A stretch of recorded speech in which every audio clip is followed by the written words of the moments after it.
Bonjour à tous et à toutes, c'est Isabelle de la chaîne Le Jour se lève, notre chaîne consacrée à la parole de Dieu. Père, je te demande de bénir tous ceux qui vont entendre cette exhortation et je te prie qu'elle soit le reflet de tout ce que tu veux leur dire. Amen. Je vais commencer par vous poser une question toute simple. Avez-vous déjà eu l'impression que vos prières frappaient un plafond de verre, que vous parliez comme dans le vide?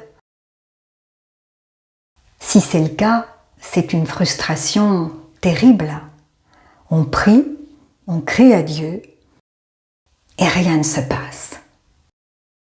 Pourtant, ouvrez vos Bibles dans Jean 15, verset 7. Jésus fait une promesse. Et lorsque Jésus fait une promesse, sa promesse doit se réaliser. Sa parole est toujours vraie. Il dit ceci: « Si vous demeurez en moi et que mes paroles demeurent en vous, demandez ce que vous voudrez et cela vous sera accordé. » Demandez ce que vous voudrez. Beaucoup se disent en entendant ce verset: « Super, c'est un chèque en blanc. » Mais pourquoi alors sommes-nous déçus? Parce que a été oublié le petit mot du début. Si. Si vous demeurez en moi et que mes paroles demeurent en vous. Il est important de comprendre ce mot « demeurer ». En grec, le verbe utilisé par Jésus est « meno ». Ce mot est très fort. Il ne veut pas dire faire une visite touristique le dimanche matin. Non, « meno » signifie résider, s'installer, habiter en permanence. C'est la différence entre une chambre d'hôtel et votre maison. À l'hôtel, vous passez, à la maison, vous vivez. Jésus ne veut pas être votre Airbnb du week-end. Il veut être votre adresse permanente. Si vous habitez en lui, meno, alors l'exaucement devient naturel. Dans ce message, j'ai à cœur de vous montrer pourquoi Dieu n'écoute pas certaines prières et comment entrer dans la dimension de la prière puissante, Bible en main. Pour comprendre Jean 15, il faut aller à Jean 4, versets 23 et 24. Jésus donne à la femme samaritaine les coordonnées GPS de la prière exaucée. Dieu est esprit et il faut que ceux qui l'adorent en esprit et en vérité. C'est un secret d'une prière exaucée. C'est une prière qui aligne ces deux dimensions. Alors priez en esprit. Parce qu'il y a deux façons de prier. Il y a la prière dite naturelle, qui sort des émotions humaines, charnelles, d'une intelligence non renouvelée. Or, 1 Corinthiens nous dit que l'homme naturel n'accepte pas les choses de l'Esprit de Dieu. Tant que vous priez avec votre intelligence seule ou par la chair, vous êtes limité. Mais gloire à Dieu, si vous êtes nés de nouveau, vous n'êtes plus des hommes naturels. Vous êtes des hommes et des femmes spirituels. Alors arrêtez de prier comme le monde. Activez votre nature spirituelle. Romains 8, 26 nous dit que l'Esprit lui-même intercède pour nous. Et Jude, verset 20, nous commande de prier par le Saint-Esprit. C'est le privilège de l'homme nouveau. Laissez l'Esprit déclarer la volonté du Père à travers lui. Alors Jésus nous dit de prier en esprit et en vérité. Donc l'esprit ne suffit pas, il faut aussi la vérité. Alors qu'est-ce que la vérité?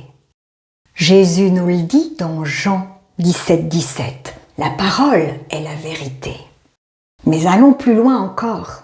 Jean 1, 14 nous révèle que Jésus est la parole faite chair. c'est là que tout s'éclaire. Demeurer dans la parole, c'est demeurer en Christ lui-même. Les deux sont inséparables. Si on ne fait pas ce lien, on risque de tomber dans le légalisme. Mais quand on réalise que Jésus est la parole, le logos de Jean 1,1, alors lire la Bible devient une rencontre avec une personne. Demeurer dans l'écriture, c'est littéralement toucher Jésus. Au point qu'on ne peut pas dire sincèrement « j'aime Jésus » si on ne garde pas sa parole. Et Jésus est radical. Si quelqu'un m'aime, il gardera ma parole. L'amour pour Jésus, ce n'est pas une émotion, ce n'est pas un sentiment, c'est l'obéissance à sa parole. C'est la pierre angulaire de la relation avec Dieu, le lien entre l'amour et la vérité. Beaucoup de gens disent « j'aime Jésus » par émotion. Mais Jésus répond « si tu m'aimes, tu gardes ma parole ». Sans cela, l'amour est une illusion. Et de plus, garder la parole, demeurer dans la parole, c'est la condition absolue pour être un disciple. C'est cela prier en vérité, être fusionné avec Jésus, parole. Mais attention, Jésus nous invite personnellement à aller dans sa parole. Il ne dit pas « demeurez en moi à travers votre pasteur ». Non, non. Demeurer, c'est pas de la sous-traitance. Jésus ne nous demande pas de passer par des intermédiaires humains pour comprendre la vérité. Il nous a donné bien mieux, le Saint-Esprit. Il a promis dans Jean 16,13 « Quand le Consolateur sera venu, l'Esprit de vérité, il vous conduira dans toute la vérité. » Et 1 Jean 2,27 insiste « L'onction que vous avez reçue de lui demeure en vous, et vous n'avez pas besoin qu'on vous enseigne. » C'est lui votre enseignant personnel. Il est là pour vous accompagner, vous éclairer, vous expliquer les Écritures. Demeurer en vérité, c'est ouvrir sa Bible seul avec le Saint-Esprit, sans barrière, et laisser l'auteur du livre vous parler cœur à cœur. C'est là que l'amour naît. Et l'amour, c'est l'obéissance. D'ailleurs, même maintenant, quand vous m'écoutez, ne soyez pas passifs. Les exhortations, les prédications sont utiles, mais elles doivent être écoutées en esprit. Ne croyez pas une chose simplement parce qu'on l'a dit. Soyez comme les Béréens. Confrontez ce que vous entendez à la parole de Dieu. Laissez le Saint-Esprit en vous valider ce qui est la vérité et rejeter ce qui ne l'est pas. C'est cela demeurer en vérité. C'est ne dépendre que de la parole éclairée par l'Esprit. Pour visualiser ce secret de la prière en esprit et en vérité que nous demande Jésus, j'ai deux images à vous donner. L'une pour l'esprit, l'autre pour la parole, pour la vérité. Imaginez une éponge plongée dans l'océan. L'eau est en elle et elle est dans l'eau. La règle est la suivante, une éponge pressée ne rend que ce dont elle est remplie. Et la règle spirituelle est la même. Les pressions de votre vie sont comme une main qui presse l'éponge. Elles vont révéler l'abondance de votre cœur. Et c'est cela qui détermine la nature de votre prière. Si vous êtes rempli du monde, les infos, les réseaux sociaux, les peurs, la colère, l'amertume, il sortira de l'eau sale. Votre prière sera une plainte charnelle. Si votre cœur est saturé de Christ, la parole de Dieu, il sortira de l'eau vive. Votre prière deviendra une déclaration spirituelle. La pression ne change pas la prière, elle ne fait que montrer ce qui était déjà là. L'autre image, c'est celle de la semence. Jésus nous dit dans Luc 8,11 ce qu'est la semence. La semence, c'est la parole de Dieu. Il faut bien comprendre ceci. Une prière exaucée commence toujours par une semence plantée. La parole de Dieu n'est pas juste du texte. C'est une graine qui contient l'ADN du miracle. Dans une graine de pommier, il y a les pommes, même si on ne les voit pas encore. Dans la promesse de Dieu, il y a déjà l'exaucement. Quand vous priez en vérité, vous ne faites pas que demander. Vous plantez la promesse dans votre cœur. Et comme pour toute semence, il y a un temps de gestation. Celui qui prie naturellement par la chair s'impatiente et se décourage s'il ne voit rien tout de suite. Mais celui qui a planté la semence sait que ça travaille sous terre. Il ne creuse pas la terre toutes les 5 minutes par le doute pour voir si ça pousse. Il arrose par l'action de grâce, car il sait que la semence de Dieu produit toujours du fruit selon son espèce. Alors si l'eau ne coule pas ou si la semence ne prend pas, c'est qu'il y a un blocage. C'est que nous avons laissé la chair reprendre le dessus. C'est pourquoi je voudrais m'arrêter un petit peu sur 6 types de prières que la Bible identifie et que Dieu ne peut pas exaucer. Alors d'abord, la prière de convoitise, le moi d'abord. Jacques 4,3 est tranchant. Vous demandez mal dans le but de satisfaire vos passions. L'homme spirituel ne prie jamais pour financer son égoïsme. La deuxième prière non exaucée, c'est la prière miroir, le nombrilisme, en tournant en boucle sur mes problèmes, en oubliant l'ordre de Jésus dans Matthieu 6,33, cherchez premièrement le royaume. Ensuite, la prière rancunière, celle qui est faite alors qu'on a un cœur bouché. Si vous avez quelque chose contre quelqu'un, pardonnez, nous dit Jésus. La rancune attriste le Saint-Esprit et coupe la communion. Et puis, la 4e, c'est la prière hypocrite, celle de l'écran de fumée. Si j'avais conçu l'iniquité dans mon cœur, nous dit le psaume 66, 18, le Seigneur ne m'aurait pas exaucé. On ne peut pas mentir à Dieu en cachant un péché. Et puis la 5e, la prière de l'orphelin ou de l'esclave, le rabâchage. Jésus nous le dit, ne multipliez pas les paroles comme le font les païens qui s'imaginent qu'à force de paroles, ils seront exaucés. Alors d'abord, c'est agir comme si Dieu était sourd, comme si Dieu était dur d'oreille ou distrait. Ça nous rappelle Élie qui se moquait des prophètes de Baal en disant « Criez plus fort, peut-être qu'il dort ». Pourquoi rabâche-t-on aussi? Par peur. C'est le réflexe de l'esclave qui a peur de ne pas recevoir. Mais Romains 8,15 déclare que nous avons reçu un esprit d'adoption. Qu'est-ce que ça signifie? Que nous ne sommes plus des esclaves qui ont peur, mais des fils qui crient « Abba », c'est-à-dire « Père ». Et regardez Romains 8,17. Or, si nous sommes enfants, nous sommes aussi héritiers. C'est au présent. C'est pas « nous serons héritiers au ciel ». Non, non, nous sommes héritiers aujourd'hui. Un héritier n'attend pas de mourir pour avoir son héritage. Nous avons déjà tout pleinement en Christ. Alors mendier ce qui est déjà acquis est une insulte à l'œuvre de la croix. Comment prie l'héritier? Avec action de grâce. L'orphelin, lui l'esclave, supplie « Donne-moi ». L'héritier déclare « Merci Père, car j'ai reçu. Même si je ne le vois pas encore, je crois que je l'ai et je sais que je le verrai s'accomplir parce que tu honores toujours ta parole. » Et enfin, la 6e prière non exaucée, c'est la prière incrédule.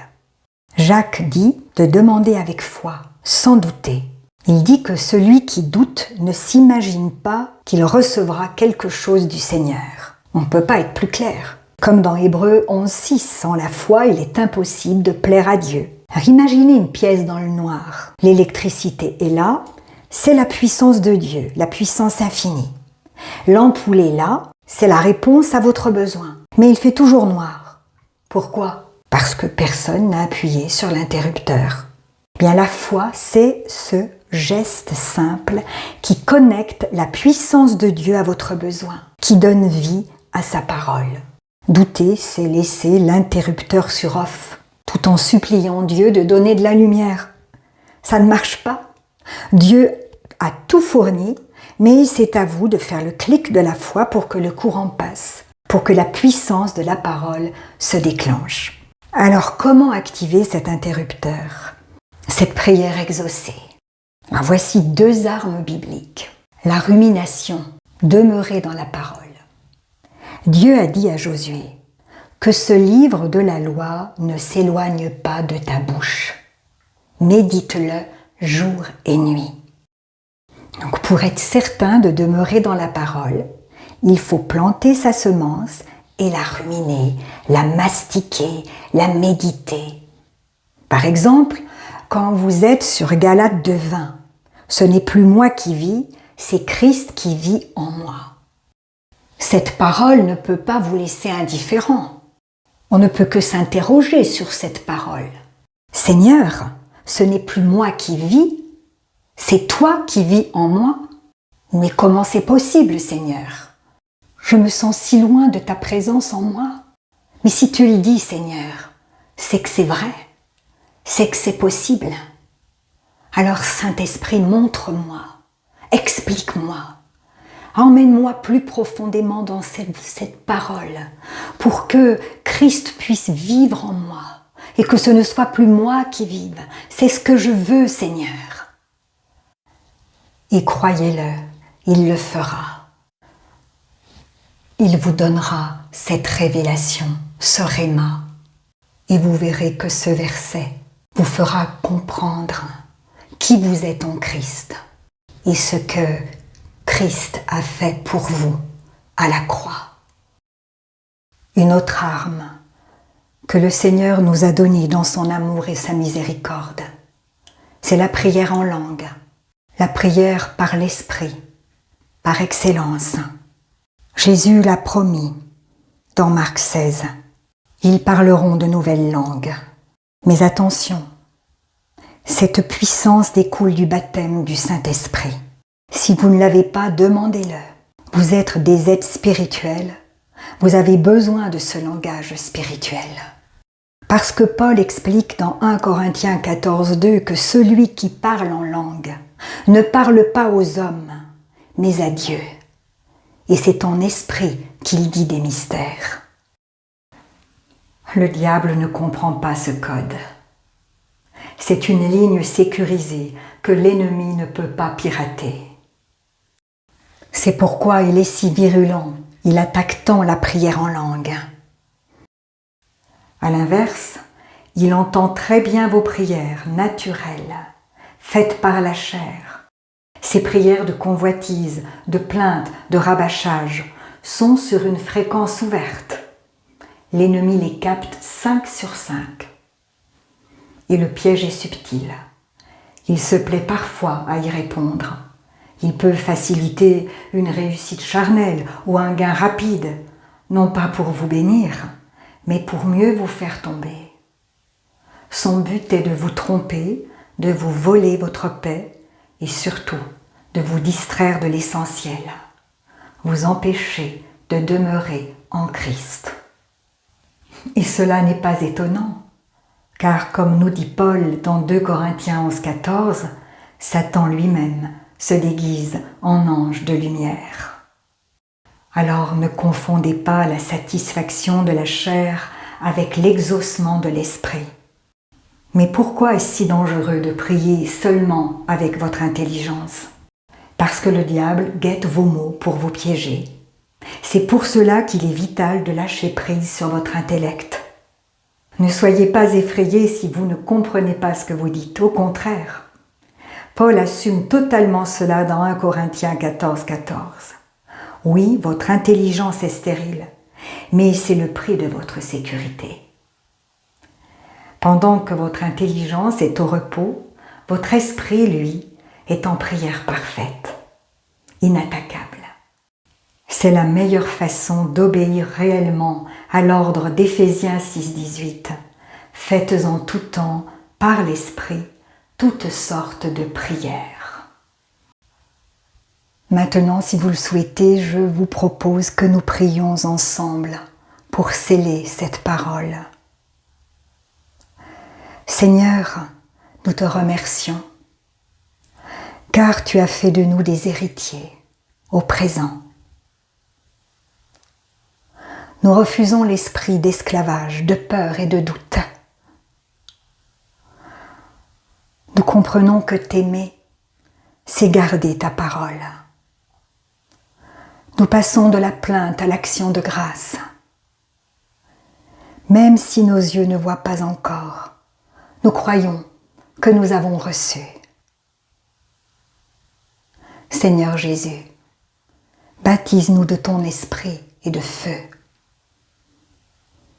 Saint-Esprit, prie à travers nous, par ce langage céleste que tu nous donnes. Que ta volonté soit faite sur la terre comme au ciel. Et que l'Éternel soit glorifié par l'exaucement de ta parole dans nos vies et dans celles de tous ceux vers qui tu nous envoies, Seigneur.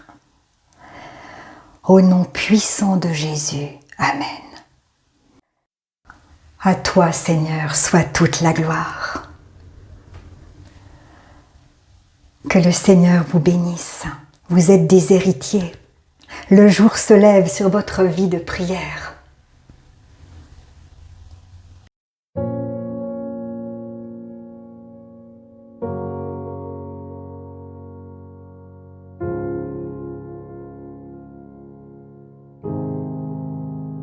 Si la parole de Dieu touche votre cœur, ne l'endurcissez pas. C'est Jésus qui se manifeste. Il vous dit, « Voici, je me tiens à la porte et je frappe. Si quelqu'un entend ma voix et ouvre la porte, j'entrerai chez lui. Je souperai avec lui et lui avec moi. » Alors, si vous n'avez pas encore fait de Jésus votre Sauveur et votre Seigneur personnel, vous pouvez maintenant le faire. Déclarez à haute voix et d'un cœur sincère: Père, je te remercie parce que tu as envoyé Jésus-Christ mourir sur la croix pour mes péchés et tu l'as ressuscité des morts. Je désire, du plus profond de mon cœur, recevoir ton pardon et être racheté par le sang de Jésus. Jésus, je t'accueille maintenant comme mon Sauveur et mon Seigneur. Je renonce désormais au péché et je veux te suivre tous les jours de ma vie. Au nom de Jésus. Amen. Si vous avez fait cette prière, dites-le nous simplement dans les commentaires. Nous prierons pour vous et nous nous réjouirons avec le ciel tout entier, car Jésus a dit, « Il y a plus de joie dans le ciel pour un seul pécheur qui se repent que pour 99 justes qui n'ont pas besoin de repentance. » Puis continuez de vous fortifier et de vous purifier par la parole de Dieu. La foi vient, mais elle ne vient que d'une seule source, de ce que l'on entend de la parole de Christ. Demandez au Saint-Esprit de vous guider et de vous éclairer. Il vous conduira dans toute la vérité. Il vous équipera pour toutes les circonstances de votre vie. Vous verrez que peu à peu, il vous révélera ce que ne peuvent comprendre ceux qui ne s'attachent pas à la parole. Car l'homme naturel n'accepte pas ce qui vient de l'Esprit de Dieu. C'est une folie pour lui et il est incapable de le comprendre parce que c'est spirituellement qu'on en juge. Et ne restez pas seul.